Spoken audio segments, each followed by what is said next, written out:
এটা হচ্ছে একটা মানে দৃশ্য বনের বাঘ বারবার বিরক্ত হচ্ছে বাঁদরের কারণে। বাঁদর গাছ থেকে ডাল থেকে ঝুলে মাটিতে নেমে বাঘের লেজ এবং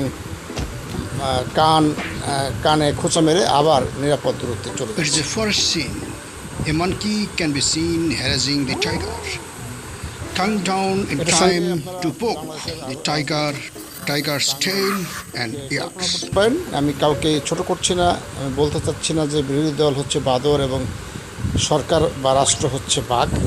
আমি বলতে চাচ্ছি যে এটা একটা উদাহরণ। Yes, it can be an example. I don't mean that the tiger is the government and the monkey is the opposition. আক্রমণ থেকে নিজেকে সেফ রেখে নিরাপদ দূরত্ব থেকে গাছের থেকে নেমে বাঘকে আবার বিরক্ত করে আবার ডালে উঠে যাওয়া, এটা একটা An example উদাহরণ। of this is sitting on a branch of a tree বাঘ while কিন্তু প্রচণ্ড keeping খেপে গেছে এবং himself গাছে উঠে safe. সেই বাঁদরকে ধরার চেষ্টা করছে, কিন্তু তাকে সম্ভব বান্দরের সঙ্গে এভাবে পেরে ওঠা সম্ভব না, কিন্তু বাঘ প্রচণ্ড রেগে খেপে রয়েছে। The tiger is very angry with the monkey. If possible, he will tear the wire আপনারা দেখছেন and eat it. Green media Bangladesh থেকে। You are watching from Green Media Bangladesh.